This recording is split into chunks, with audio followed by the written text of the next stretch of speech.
Voilà, de retour sur ce plateau, nous continuons cette émission avec notre invité de parcours dans cette deuxième partie. Il s'appelle Badra Aliou Cheikhna Koné, connu sous le nom de Badra Koné. Voilà, il est non seulement deuxième vice-maire de la commune de Matam, il est encore aussi membre du bureau exécutif, secrétaire général de la jeunesse du parti de l'UFR. Voilà, les jeunes aujourd'hui au front contre un projet, disons, un projet aujourd'hui de révision constitutionnelle, non à tout projet de révision constitutionnelle en Guinée.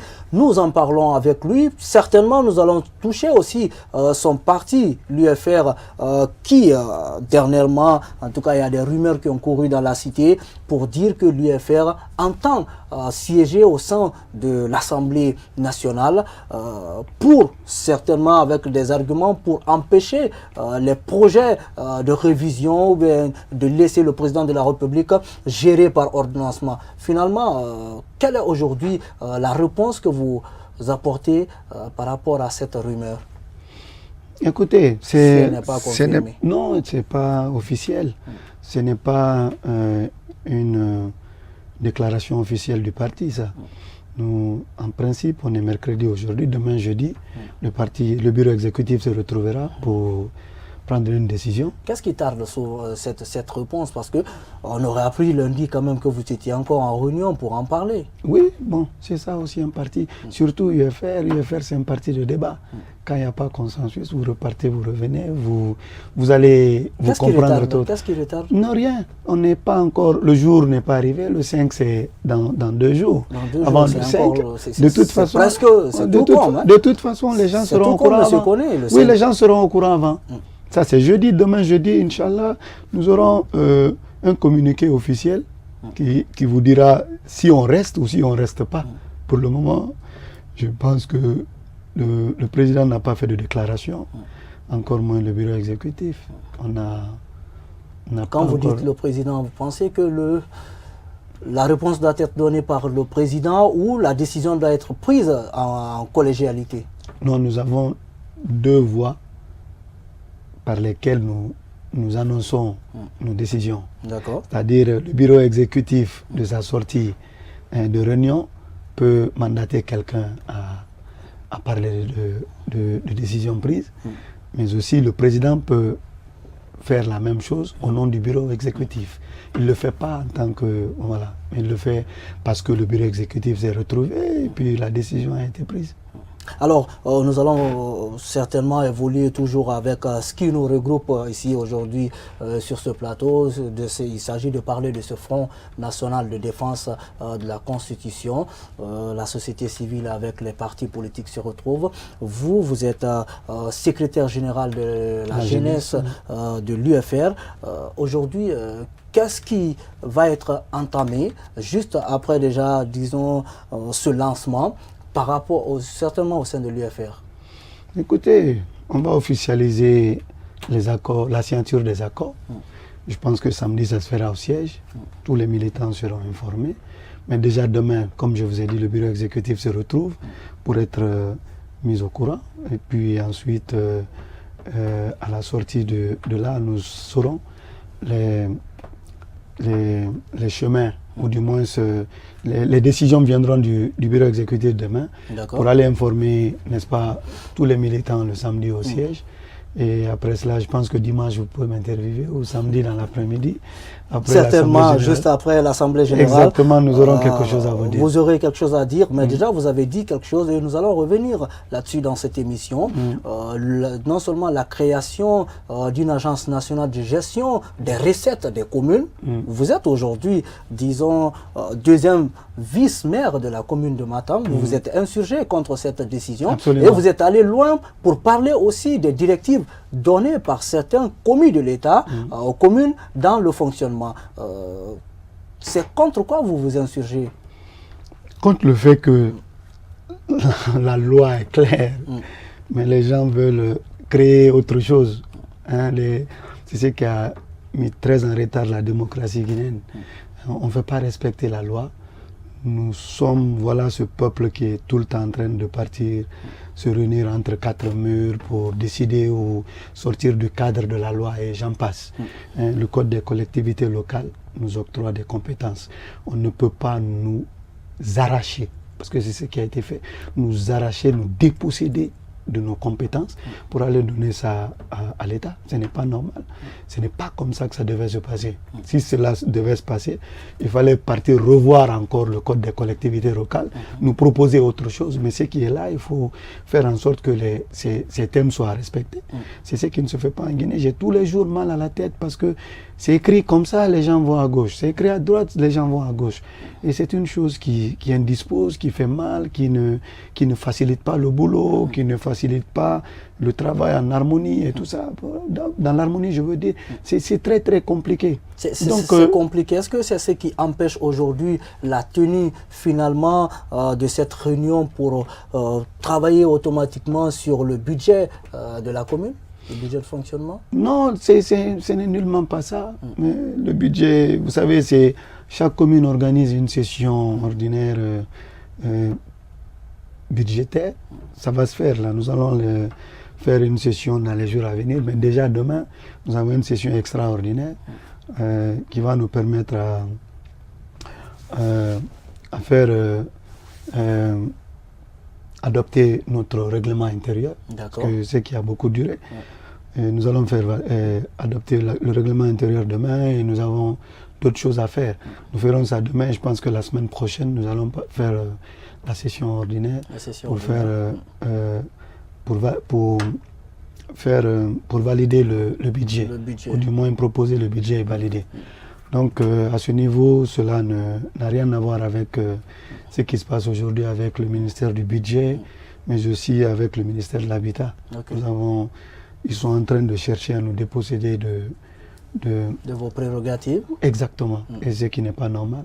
Toutes les fois où ces délégations sont venues nous rencontrer, moi, je suis l'un des rares qui Vous n'êtes pas en tout cas passé par mille chemins pour... Je le dis publiquement, je dis qu'on est contre, non? On est contre. Ce n'est pas comme ça que ça devait se passer. Voilà. Et puis, à la tête de cette procédure, c'est quand même Alassane Condé, un expert... un aguerri en décentralisation. L'expertise reconnue internationalement dans la décentralisation, qui pilote de tels projets. C'est une honte. Moi, je l'ai dit. J'ai dit que je n'étais pas d'accord. C'était pas la bonne forme. Il fallait nous expliquer, mais nous laisser faire. Et peut-être si on devait vous donner, on vous donne quelque chose, c'est tout. Mais vous n'allez pas prendre ce qui nous revient d'office et aller vous empocher pour nous rétrocéder quoi, je ne sais. Ce n'est pas normal, c'est tout.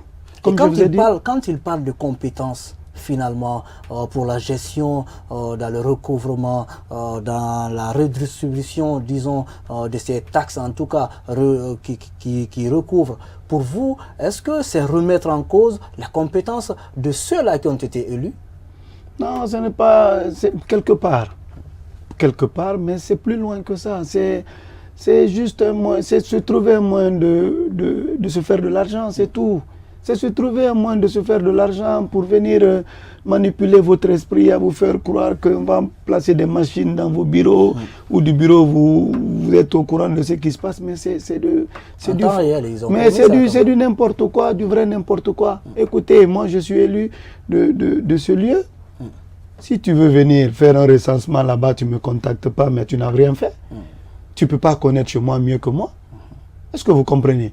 Ils sont venus, ils ont amené des délégations recenser les immeubles sans nous consulter, sans faire en sorte que nous participons à cela.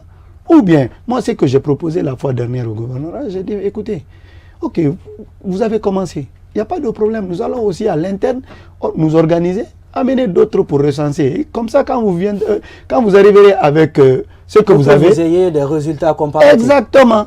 Mais ça n'a jamais été fait. Ça n'a jamais été fait.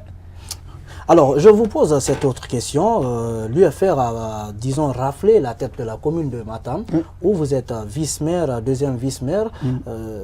Vous avez certainement bénéficié de la confiance des populations de Matam. Et qu'est-ce que vous prévoyez justement pour cette population, quand on sait bien que quand même Matam abrite le plus grand centre commercial de la République de Guinée? Madina, oui, c'est vrai. Écoutez, nous, c'est qu'on a nos promesses de campagne, hein, c'est ça. On a promis le bien-être pour les populations de Matam. Et on est en train de trouver les voies et moyens qui puissent aboutir à cela. Écoutez, mais pour le moment, on vient de parler de budget. C'est important. Sans budget, on est capable de rien. Mais avant cela, il y a une organisation en amont qu'il faut faire. C'est ce qu'on est en train d'entreprendre. Demain, c'est la session extraordinaire. Nous allons, n'est-ce pas, faire adopter... D'abord, on nous avait imposé un règlement intérieur. Les administrateurs de la mairie sont allés faire un règlement intérieur pour venir nous l'imposer, chose qui ne devait pas. C'est nous, conseillers, qui doivent... C'est nous qui allons déterminer le règlement intérieur que nous voulons faire. C'est de nous, ça. Et c'est nous, le conseil communal.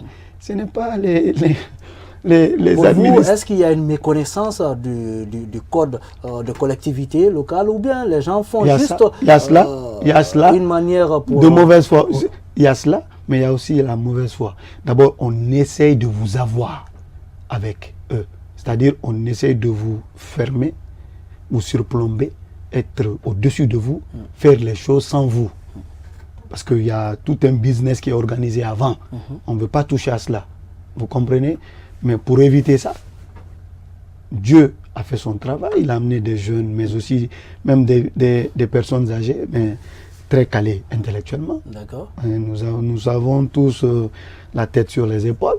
Nous savons comment lire, nous savons comment écrire, nous savons comment réfléchir et comprendre les choses. Nous sommes à ce niveau aujourd'hui. Quand ils nous ont proposé le règlement intérieur, on a dit, mais écoutez, ça c'est quel règlement ça? On n'est pas d'accord.